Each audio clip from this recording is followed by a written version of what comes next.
Hello दोस्तों, नमस्कार। आइए स्टार्ट करते हैं 24 मार्च का editorial the old and the new. Old and the new का मतलब समझ ही गए होंगे आप, पुराना और नया। और तो ये किस बारे में बात है?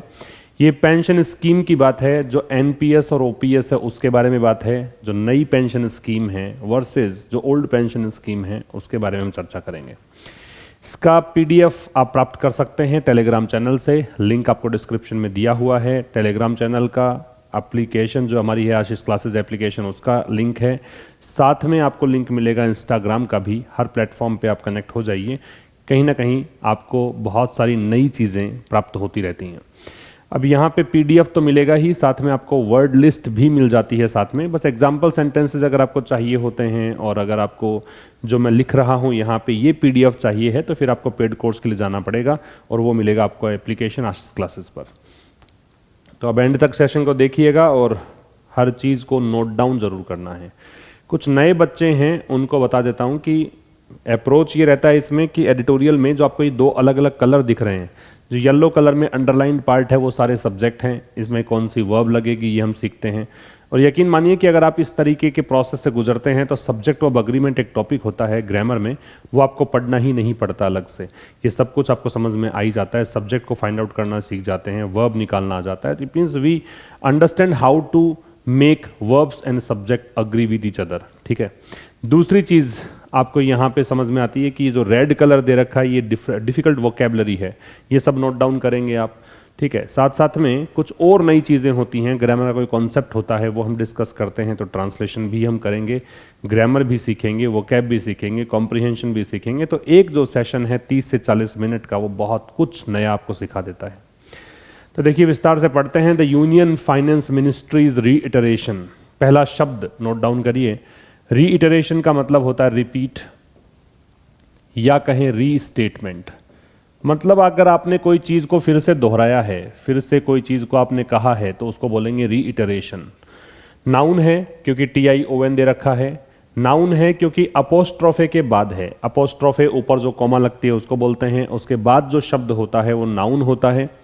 तो कह रहा है कि केंद्रीय जो वित्त मंत्रालय का एक बार फिर से रिपीटेशन जो है, एक बार फिर से इन्होंने कहा है राज्यसभा में, हाल ही की बात है।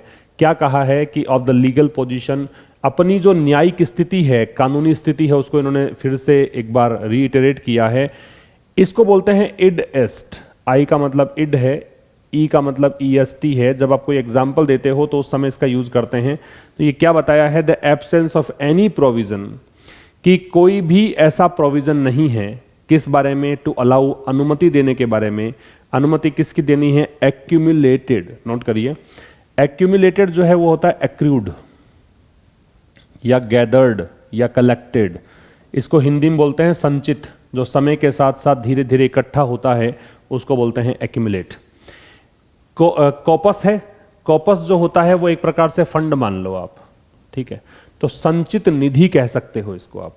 ये कलेक्शन होता है, वैसे फंड होता है, कलेक्शन होता है, कॉम्पिलेशन होता है। ठीक है। और members of the national pension system, और किसकी ये निधि है? संचित निधि है उन सदस्यों की जो NPS सदस्य हैं। तो प्रोविजन किसका नहीं है कि हम अलाउ नहीं कर सकते कि आप ये जो पैसा इसमें इकट्ठा हमने किया है उस पैसे को रिफंड कर दिया जाए, मतलब वापस दे दिया जाए और फिर से जमा करवा दिया जाए।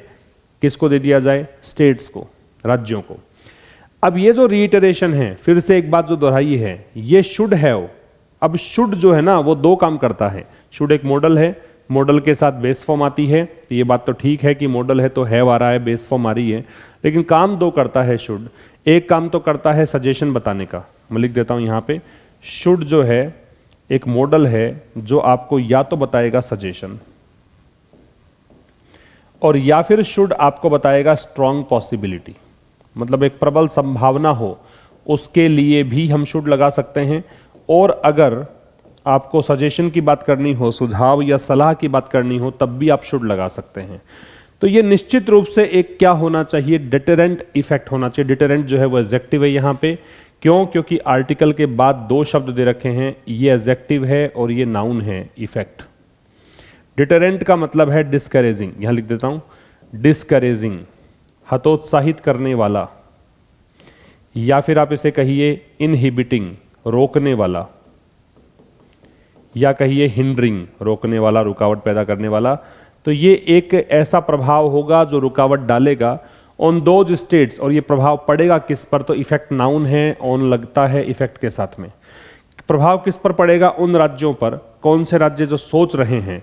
यहां कंटम्पलेट जो होता है इसका मतलब होता है या तो थिंक ऑफ, या फिर इसका मतलब होता है कंसीडर, सोचना विचारना। तो वो राज्य जो सोच रहे हैं किस बारे में, कि वापस लौटा जाए कहां, ओपीएस की तरफ जाया जाए, वापस से ओपीएस मिल जाना चाहिए। अब समझिए फिर से, ये जो रीइटरेशन है इसकी वर्ब हमने देखी क्या, इस रीइटरेशन की वर्ब यहां पे आएगी नीचे। कह रहा है कि जो यूनियन फाइनेंस मिनिस्ट्री का रीइटरेशन है, राज्यसभा और लोकसभा से पहले दे लगेगा, ध्यान रखिएगा। पार्लियामेंट से पहले कुछ नहीं आता है। अगर पार्लियामेंट जेनरिक वे में यूज की गई है, संसद को जो बोलते हैं पार्लियामेंट, अगर पार्लियामेंट को स्पेसिफिक यूज की गई है, the parliament of India, Bharat की पार्लियामेंट, तो फिर द लग जाएगा। अदरवाइज पार्लियामेंट से पहले आर्टिकल नहीं आता है। राज्यसभा लोकसभा से पहले द लगता है, ये आपको ध्यान रखना है। तो केंद्रीय वित्त मंत्रालय का जो रीइटरेशन है राज्यसभा में, एक बार फिर से अपनी कानूनी स्थिति इन्होंने स्पष्ट की है। क्या कहा है? इन्होंने कहा है कि साहब हमारे पास तो ऐसा कोई प्रावधान नहीं है कि हम आपको ये अनुमति दे दें कि जो एनपीएस के मेंबर्स का पैसा जो इकट्ठा हमने किया है उस पैसे को रिफंड कर दें, ये पैसिव है बी के साथ रिफंडेड, और उसको डिपॉजिट कर दें वापस से स्टेट्स के पास में। ऐसा हमारे पास तो कोई प्रावधान है नहीं। अब ये रीइटरेशन है, उसकी वर्ब ये रही शुड हैव। अब इस बात का, इस चीज को जो रिपीट किया है, इसका प्रभाव निश्चित रूप से पड़ेगा, प्रबल संभावना है इसकी कि ये नेगेटिव इफेक्ट पड़ेगा। ये एक प्रकार से हतोत्साहित करने वाला प्रभाव पड़ेगा। किस पर? उन राज्यों पर जो राज्य सोच रहे हैं कि ओपीएस की तरफ वापस लौटा जाए। एक और काम की बात यहां पे बता दूं मैं, इफेक्ट जो शब्द है ये नाउन है, एक इंपैक्ट भी होता है, ये भी नाउन होता है, और जब ये नाउन होता है तो इनके साथ में हम ओन का प्रयोग करते हैं। ठीक है भाई, तो ये चीज ध्यान रखेंगे। पहले स्लाइड में इतनी बातें हमने जानी, इसका स्क्रीनशॉट आप ले लीजिए। अब आइए नेक्स्ट में। नेक्स्ट क्या कह रहा है? नेक्स्ट कह रहा है द मिनिस्ट्रीज स्टैंड। स्टैंड का मतलब यहां पे है रुख, या एक प्रकार से एटीट्यूड कह दो, आउटलुक कह दो, दृष्टिकोण कह दो। तो वर्तमान में जो एक स्टैंड इसने लिया है, जो डिसीजन इसने लिया है मिनिस्ट्री ने, मिनिस्ट्री कौन सी है भाई? मिनिस्ट्री है फाइनेंस मिनिस्ट्री, इसीलिए दे लग रहा है। How do we come to know whether we have to use the before any noun और नॉट? तो ये चीज आपको तब पता लगती है when we go through the content very carefully. आपने देखा कि पहले स्लाइड में फाइनेंस मिनिस्ट्री की बात की थी, वही मिनिस्ट्री यहां पे आ गया, तो ये फाइनेंस मिनिस्ट्री ही होगी। इस प्रकार की जो चीजें होती है उसको होमोफोरिक रेफरेंस बोलते हैं। जब आप नाउन के बारे में पहले से सूचना प्राप्त कर चुके होते हैं, पहले कहीं पढ़ चुके होते हैं, और फिर से वो चीज रिपीट हो रही है, तो उससे पहले द लगता है। And the effect this kind of usage is called homophoric usage of the. ठीक है, तो कह रहा है मिनिस्ट्री का जो स्टैंड है वो रिफ्लेक्ट करता है, वो दिखाता है। तो सब रिफ्लेक्ट की वर्ब आप नोट करो। रिफ्लेक्ट की वर्ब होती है, मतलब रिफ्लेक्ट का सिनोनिम होते हैं शो या एग्जिबिट। शो या एग्जिबिट, दिखाना, प्रदर्शन करना, है ना। तो मिनिस्ट्री का जो स्टैंड है वो ये दिखाता है। क्या दिखाता है? बहुत सीधी सी बात दिखा रहा है कि क्या ये जो है ना PFRD है, फुल फॉर्म तो दे रखी है इसकी। ठीक है, ये एक एक्ट है, और एक्ट के पहले द लगता है, तो ये रहा द। तो एक तो ये एक्ट, दूसरा एक और एक्ट दे रखा है। ठीक है, जो रेगुलेशन 2015 है ये, और अन्य जो नियमन है, अन्य जो रेगुलेशंस, अन्य जो कानून कायदे हैं, वो क्या बताते हैं ये बता रहा है। बहुत सीधी सी बातें हैं। से क्यों आ रहा है? PFRDA 1, PFRDA जो रेगुलेशंस हैं 2, और अन्य रेगुलेशंस है 3। ये सब प्लूरल हो गए, तो उससे इसकी वर्ब आ गई।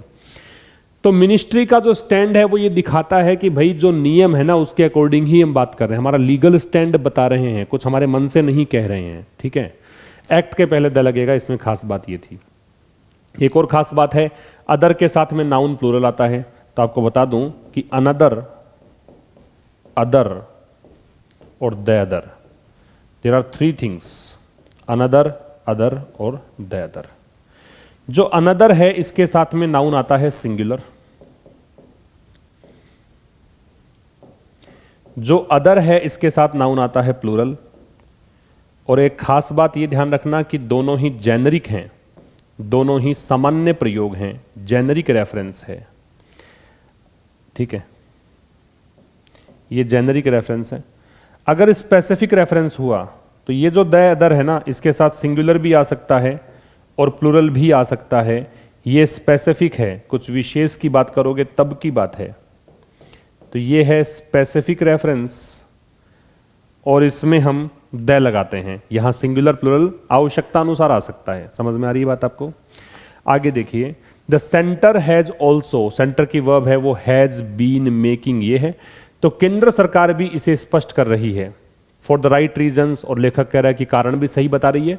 क्या? That it is not considering it, केंद्र सरकार के लिए प्रोनाउन है कि हम कोई भी सोच विचार नहीं कर रहे हैं किसी भी प्रस्ताव के बारे में। प्रस्ताव कौन सा? कि फिर से बहाल कर दी जाए ओपीएस को, कि हम कोई भी ऐसे प्रस्ताव के बारे में सोच ही नहीं रहे कि ओपीएस को फिर से रिस्टोर किया जाए, मतलब ओपीएस को वापस से लागू नहीं करना चाहते। सेंटर की वर्ब है वो हैज बीन मेकिंग है। ऑल्सो जो है वो एडवर्ब है और इसकी जो पोजीशन होती है ये आपको पता होनी चाहिए।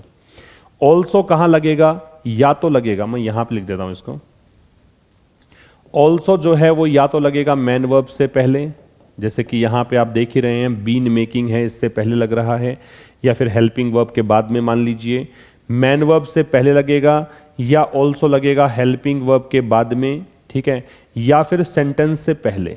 ऑल्सो कहां लगेगा? सेंटेंस से पहले भी लग सकता है, ठीक है जी। इट है वो प्रोनाउन है, इस केंद्र सरकार के लिए आ रहा है, तो नाउन के स्थान पे जो शब्द आता है उसे हम प्रोनाउन कहते हैं। ये प्रोनाउन हो गया, और कुछ इसमें खास नहीं है। आगे बढ़ेंगे, इसका स्क्रीनशॉट आप ले लीजिए।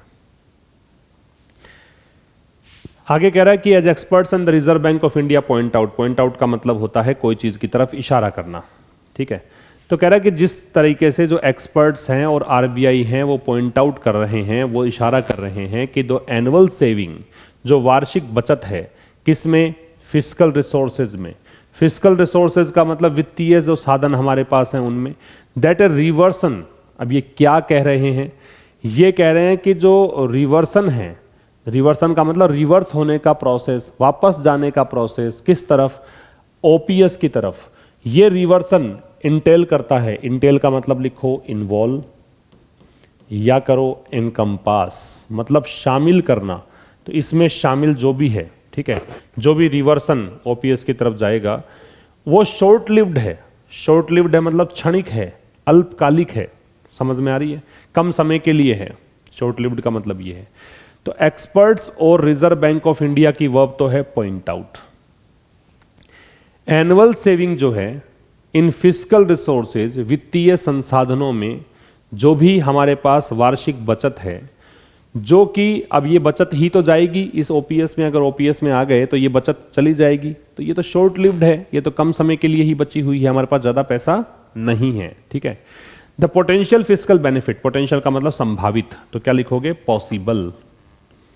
पोटेंशियल का मतलब क्या होता है साहब? पॉसिबल। फिस्कल का मतलब वित्तीय, बेनिफिट का मतलब लाभ होता है, पता ही आपको। वुड बी ओवरटेकन, इस ओवरटेकन का मतलब है आगे निकल जाएगा, सरपास कर देगा, ठीक है। ओवरटेक करते हैं, गाड़ी को चलाते हैं रोड पर, तो कोई दूसरी गाड़ी तेज गति से अगर आती है तो उससे आगे निकल जाती है, तो उसे बोले ओवरटेक करना, ठीक है। तो जो एक कह सकते हो कि संभावित फिस्कल बेनिफिट है ना, जो भी आपको एक वित्तीय लाभ मिलने वाला है, उससे आगे कौन निकल जाएगा? बहुत बड़ी जिम्मेदारी पड़ेगी। लाइबिलिटी का मतलब जिम्मेदारी, ह्यूज का मतलब बहुत भारी भरकम विशाल। लेटर जो है ये समय के लिए आता है, बाद में, मतलब आने वाले टाइम पर। कब? जब ओपीएस लागू हो जाए मान लो फिर से, तो फिर क्या होगा? पेंशन देनी पड़ेगी, है ना, और पेंशन के रूप में आपको बहुत बड़ी जिम्मेदारी निभानी है। और ये जो लाइबिलिटी होगी ना, ये जो फिस्कल बेनिफिट होना है उससे कहीं ज्यादा होगी। इसका मतलब ये वाली बात सोचनी है सरकार को, इसी कारण से ओपीएस को रिस्टोर करने के बारे में सरकार सोच नहीं रही है। तो पोटेंशियल फिस्कल बेनिफिट की वर्ब है would be taken, would be overtaken, passive है बी के साथ थर्ड फॉर्म। तो ये जो संभावित वित्तीय लाभ है वो उससे भी ज्यादा बड़ी चीज होगी, बहुत भारी भरकम जिम्मेदारी जो आने वाले समय पर होगी। कब? किस रूप में? पेंशन पेमेंट के रूप में। The former RBI governor D Subbarao, D Subbarao हो गया नाम, जो भूतपूर्व आरबीआई के गवर्नर हैं, इन्होंने यहां तक कि कहा था इस विचार के बारे में कि जो ओपीएस की तरफ तुम लौटना चाहते हो, इन्होंने तो ये भी कहा था कि ये रिग्रेसिव है। रिग्रेसिव क्या होता है? प्रोग्रेसिव का उल्टा, ठीक है। मतलब आप एक प्रकार से गोइंग बैकवर्ड्स हैं, इसका मतलब होता है गोइंग बैकवर्ड, मतलब आप पीछे की तरफ जा रहे हो, आप पिछड़ जाओगे। ये कोई प्रोग्रेस वाली बात नहीं है। और इसमें अधिक प्रिविलेज किसको मिलेगा? प्रिविलेज का मतलब होता है एडवांटेज, लाभ, या फिर क्या कहोगे? Prerogative, prerogative.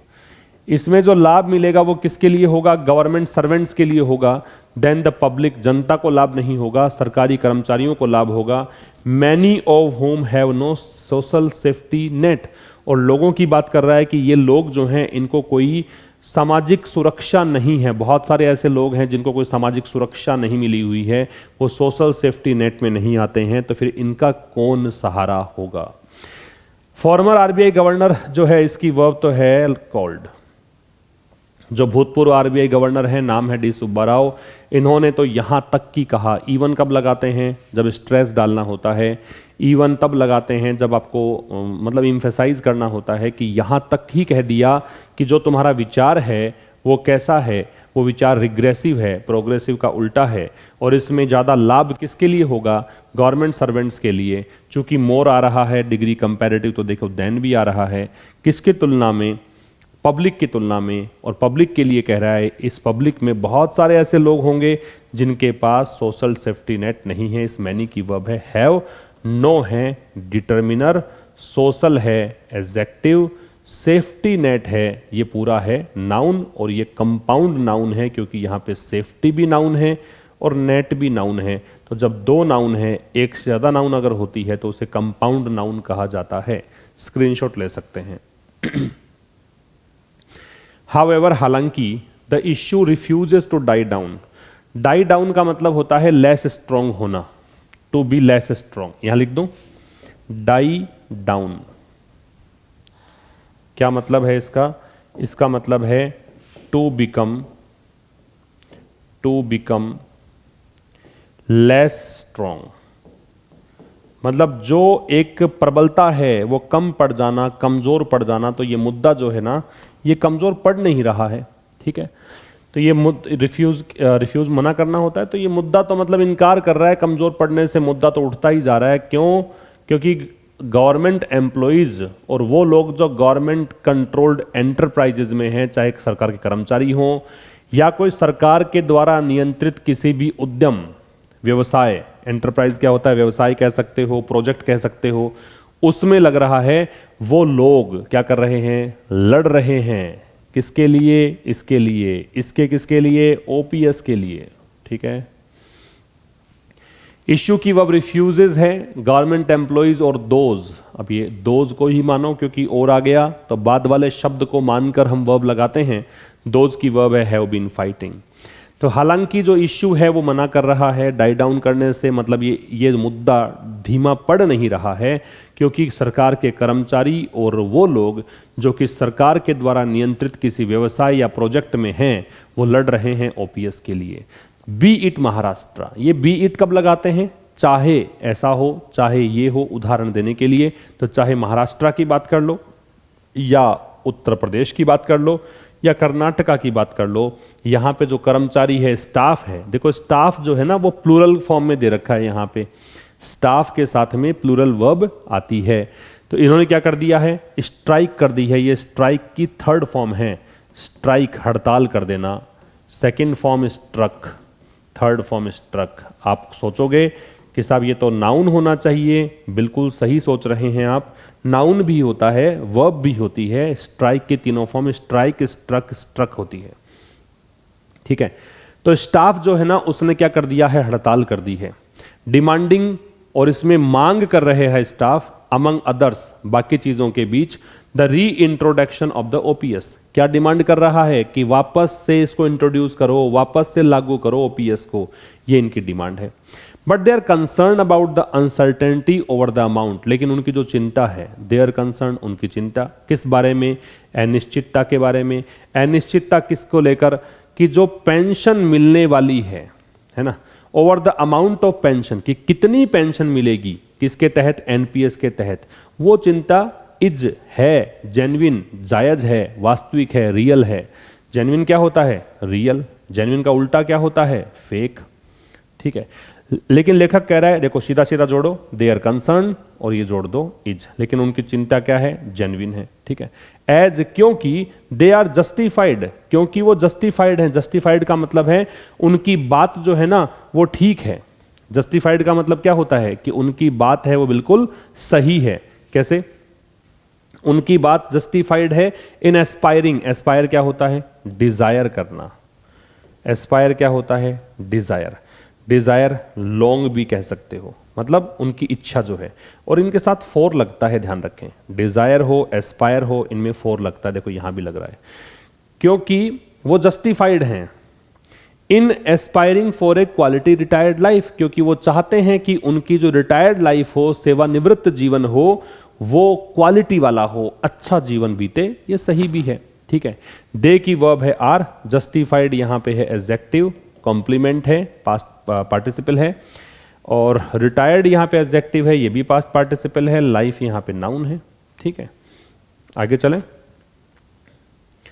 फिर कह रहा था एनपीएस। अब एनपीएस की बात, जो न्यू पेंशन स्कीम है उसकी बात। NPS despite being PFRDA regulated. Despite का मतलब होता है के बावजूद, और डेस्पाइट एक प्रेपोजिशन है। ये तो मैंने बहुत बार बताई है पहले, लेकिन आप नए स्टूडेंट अगर हैं चैनल पर तो आपको लिख लेनी चाहिए। डेस्पाइट एक प्रेपोजिशन है, डेस्पाइट के साथ में ओव नहीं लगता है। ठीक है भाई, डेस्पाइट के बराबर आप रख सकते हैं इन स्पाइट ऑफ, ये काम की बात है। डेस्पाइट के बराबर क्या लिख सकते हैं? In spite of. तो कह रहा है कि एनपीएस इस चीज के बावजूद कि भाई इसका रेगुलेशन किससे होता है? पीएफआरडीए से। ठीक है, इस चीज के बावजूद कि ये पीएफआरडीए के द्वारा नियमित होती है। अब एनपीएस के साथ जोड़ो इज, ये क्या है? मार्केट लिंक्ड है, मार्केट से जुड़ी हुई है, एंड डिफाइंड कंट्रीब्यूशन प्रोडक्ट, और इसको ये कहा जाता है कि ये परिभाषित ऐसा प्रोडक्ट है जो कंट्रीब्यूट करने वाला है। ठीक है, तो ये तो कुछ हिंदी बताने की जरूरत भी नहीं है इसके अंदर, ये बस एक इस विशेषता बताई गई है। डिफाइंड कंट्रीब्यूशन प्रोडक्ट है, ये योगदान देने वाला प्रोडक्ट है। जबकि ओपीएस जो है ना वो कैसा है? वो डिफाइंड बेनिफिट पेंशन स्कीम है। ठीक है, इसमें बेनिफिट होता है किसी को। वेयर बेनिफिशियरी, जहां, कहां? ओपीएस में। बेनिफिशियरीज का मतलब जिनको लाभ प्राप्त होता है, लाभार्थी जो होते हैं उनको सामान्यतया प्राप्त होता है 50%। किसका? उनकी फाइनल सैलरी। मान लो अंतिम सैलरी मिल रही है 1 लाख, तो फिर उसका आधा पैसा मिलेगा, मतलब 50,000 रुपये आपका शुरू हो जाएगा पेंशन के रूप में। और जो पूरी की पूरी कॉस्ट है, पूरी की पूरी जो लागत है, उसको वहन किया जाता है। बोर्न क्या है? बेयर की थर्ड फॉर्म है। Bear, bore, borne. वहन करना, अफोर्ड करना, यहां पे इसका मतलब है। ठीक है, और पूरा का पूरा लागत जो है वो वहन कौन करता है? गवर्नमेंट करती है। ठीक, समझने वाली बात। आर एनपीएस की वर्ब इज है, ओपीएस की वर्ब इज है। ठीक है, वेयर है वो रिलेटिव एडवर्ब है, जहां मतलब ओपीएस की बात कर रहा है। बेनिफिशियरीज की वर्ब गेट है, बेनिफिशियरी लाभार्थी को बोलते हैं। होल एक डिटर्मिनर है, होल से पहले दे आता है। अगर ओल होता तो ओल के बाद में दे आता। ये कुछ काम की बातें ध्यान रखनी है आपको, और कुछ विशेष नहीं है। सो द फ्लैट रिजेक्शन, तो इसलिए जो सीधा सीधा मना कर रहे हो, रिजेक्ट कर रहे हो डिमांड को, किसकी की डिमांड है? ओपीएस की। आपने सुना होगा डिमांड के बाद फोर नहीं आता, लेकिन ये सब नाउन है डिमांड, इसलिए फोर आ रहा है। अगर ये क्रिया होती डिमांड तो फिर फोर नहीं आता। ठीक है, तो जो सीधा सीधा रिजेक्शन है ना कि ओपीएस की डिमांड को तुम सिरे से खारिज कर रहे हो, ये क्या होगा? ये केवल एग्जासरबेट करेगा। एग्जासरबेट का मतलब क्या होता है? वर्सन, और ज्यादा खराब करेगा, बदतर कर देगा स्थिति को। समझ रहे हो बात? तो सीधा सीधा रिजेक्शन मन कर रहे हो आप, तो वो तो ठीक नहीं है, आपको कोई सोल्यूशन निकालना पड़ेगा। सोल्यूशन क्या है वो लेखक आगे बता रहा है। इट इज टाइम, समय आ गया है। इट इज टाइम के साथ में क्या लगता है? इंपॉर्टेंट बात है, ध्यान से सुनना, लिखना। इट इज टाइम,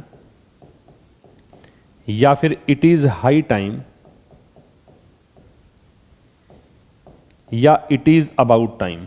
तीन चीजें बता रहा हूं। It is time, it is high time, it is about time. इन तीनों के साथ में आपको सेकेंड फॉर्म लगानी होती है, लिख लेना इस बात को। चाहे इट इज टाइम हो, या इट इज हाई टाइम हो, या इट इज अबाउट टाइम हो, तीनों के साथ में सेकेंड फॉर्म लगानी होती है। तो यहां इट इज टाइम है, तो यहां पे आप देख सकते हैं सेकेंड फॉर्म। ठीक है, तो ये समय आ गया है किस चीज का कि केंद्र सरकार बनाए, निरूपित करे। वैसे तो आपको लगेगा कि ऐसा होगा, पास्ट इंडेफिनिट में गया, सेकंड फॉर्म है बनाया, लेकिन यहां पे अर्थ ऐसे निकालना है बनाए। फॉर्मुलेट का मतलब होता है क्राफ्ट करना या क्रिएट करना, निरूपित करना। तो सरकार यहां पे एक ऐसी स्कीम को इजाद करे दैट कंबाइंस, वो स्कीम दैट यहां पे इस स्कीम के लिए है, रिलेटिव प्रोनाउन है, स्कीम की वर्ब है, कंबाइंस है, जिसमें शामिल हो फीचर्स मतलब विशेषताएं, किसकी, ओल्ड और न्यू दोनों की। समझ रहे हो? तो इसका मतलब यह है कि समय आ गया है कि केंद्र सरकार एक ऐसी स्कीम सर्जित करे, ऐसी स्कीम को इजाद करे जो जिसमें दोनों के गुण मौजूद हो, दोनों की विशेषताएं हो। ठीक है, फ्लैट रिजेक्शन तो इसका कोई सोल्यूशन नहीं है, स्क्रीनशॉट ले सकते हैं। फिर क्या कह रहा है? फिर कह रहा है कि वाइल रिटेनिंग, देखो वाइल के ठीक बाद में जब वर्ब लगाते हो ना तो आईएनजी आना चाहिए। वाइल के सीधा सीधा बाद में कोई क्रिया लगानी हो तो आईएनजी लगाया करो। तो वाइल रिटेनिंग, रिटेन क्या होता है? मेंटेन करना, बना के रखना। While retaining the element of employees contribution, अब आप अगर इस तत्व को बना के रखोगे, इस फैक्ट को बना के रखोगे कि एम्प्लॉयज का कंट्रीब्यूशन को बनाए रखोगे, तो the scheme can have higher contribution. तो ये स्कीम जो है उसमें बहुत ज्यादा कॉन्ट्रीब्यूशन हो सकता है, किसके द्वारा? गवर्नमेंट के द्वारा। यदि आप रिटेन करना चाहते हैं जो एलिमेंट है एनपीएस वाला कि एम्प्लॉयज का कंट्रीब्यूशन, तो फिर इस स्कीम के अंदर क्या हो सकता है? ज्यादा योगदान हो सकता है गवर्नमेंट का, which should also step in, which आ रहा है गवर्नमेंट के लिए।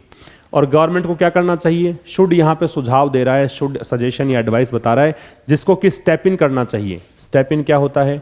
इंटरवीन करना, हस्तक्षेप करना, सरकार को दखल अंदाजी करनी चाहिए। कब?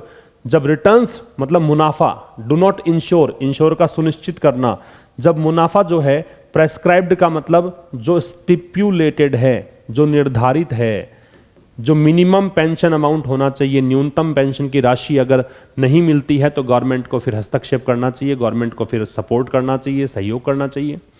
स्कीम की वर्ब है वो कैन हैव है, मॉडल के साथ बेस फॉर्म है। विच रिलेटिव प्रोनाउन है, इसकी वर्ब है वो शुड, स्टेप है, स्टेप इन फ्रेजल वर्ब है। रिटर्न्स की वर्ब डू नॉट इंश्योर है, रिटर्न्स का मतलब मुनाफा। तो सीधी सी बात यह है कि आप इसको बना के रख रहे हो, इस दौरान एक काम और करो कि स्कीम के अंदर गवर्नमेंट का कंट्रीब्यूशन भी हो, ये ध्यान रखो। गवर्नमेंट को क्या करना चाहिए? अगर मुनाफा इतना नहीं हो रहा है, चूंकि मार्केट के अधीन है एनपीएस, तो अगर मुनाफा इतना नहीं है कि जिससे आपको निर्धारित जो न्यूनतम पेंशन अमाउंट पूरा नहीं मिल रहा है कर्मचारी को, तो फिर गवर्नमेंट को स्टेप इन करना चाहिए, गवर्नमेंट थोड़ा सा वहां पे अपना कंट्रीब्यूट कर दे।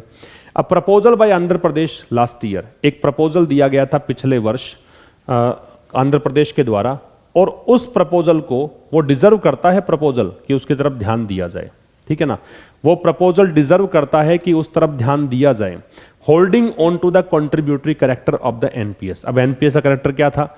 डिफाइंड कंट्रीब्यूशन वाली स्कीम थी ये, है ना। तो आप होल्ड ऑन टू का मतलब होता चिपके रहना, स्टिक टू करना, उसी से चिपके रहना। तो अगर आप चाहते हो कि इस कैरेक्टर से, इस विशेषता से चिपके रहें, तो जो प्रपोजल जो है ना ये आंध्र प्रदेश वाला, वो गारंटी देता है कि भाई जितना भी बेसिक पे आपका होगा उसका 1/3 मतलब 33% तो पेंशन के रूप में मिलेगा। ठीक है, आप इस स्कीम से चिपके रह भी सकते हो, और इसमें ये जो प्रपोजल आंध्र प्रदेश ने दिया था पिछले साल, उसमें गारंटी है कि बेसिक पे का 33% पेंशन मिलेगी। ठीक है, स्क्रीनशॉट ले सकते हैं।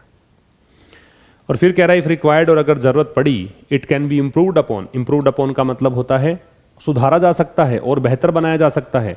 और यदि जरूरत पड़ती है, if required, it can be improved, passive voice है कैन बी इंप्रूव्ड, तो जरूरत पड़ यहां पे सुधारा जा सकता है to suit the requirements of other states to.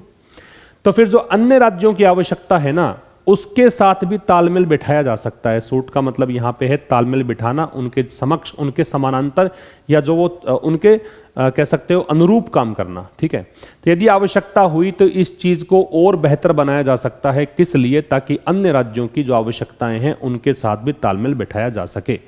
Better health facilities, अच्छी जो स्वास्थ्य सुविधाएं हैं, दैट इंक्लूड, दैट यहां पे फैसिलिटीज के लिए है वो सुविधाएं जिसमें शामिल है क्या? अ लिबरल इंश्योरेंस स्कीम, एक बीमा योजना। कौन सी बीमा योजना? लिबरल। लिबरल मतलब उसमें चेंजेस पॉसिबल हैं, स्ट्रिक्टनेस नहीं है। ठीक है, कैन बी कंसीडर्ड, तो उसमें सोचा जा सकता है। तो बेटर हेल्थ फैसिलिटीज हो जिसके अंदर एक लिबरल इंश्योरेंस स्कीम के बारे में कंसीडर किया जा सकता है, सोचा जा सकता है। ऑन देयर पार्ट, उनकी तरफ से, द एम्प्लॉइज की बात कर रहा है, तो एम्प्लॉइज की तरफ से क्या हो सकता है, एम्प्लॉइज को होना चाहिए, तो सरकार की बात है, सरकार को यह प्रयास करने चाहिए, और एम्प्लॉइज को क्या करना चाहिए, तो एम्प्लॉइज को यहां पे दोनों चीजों की जरूरत है, वो प्रैग्मेटिक हो, प्रैग्मेटिक का मतलब है प्रैक्टिकल हो, या फिर क्या होता है, रियलिस्टिक हो, मतलब वो हवा में ना उड़े, वो यथार्थवादी हो, वो धरातल पे रह के बात करें, प्रैक्टिकल फैक्ट्स पे बात करें। तो एम्प्लॉयज को क्या होना चाहिए, प्रैक्टिकल भी होना चाहिए, और देखो बोथ के साथ में आ रहा है एंड, और विलिंग, इच्छुक भी होना चाहिए, क्या, इस इश्यू को रिजोल्व करने के लिए, कि ये मुद्दा वो रिजोल्व कर दें, ऐसा उनका होना चाहिए। एक तो होना चाहिए प्रैक्टिकल, दूसरा होना चाहिए इच्छुक, किसके लिए, इस मुद्दे को रिजोल्व करने के लिए, इस मुद्दे का हल निकालने के लिए। तो ये था आज का ये सेशन, और मंडे टू फ्राइडे हर शाम 5 बजे हमारी होती है मुलाकात इस सेशन के थ्रू। अब मिलेंगे मंडे को एक नए सेशन के साथ ठीक शाम 5 बजे, तब तक के लिए नमस्कार, थैंक यू वेरी मच।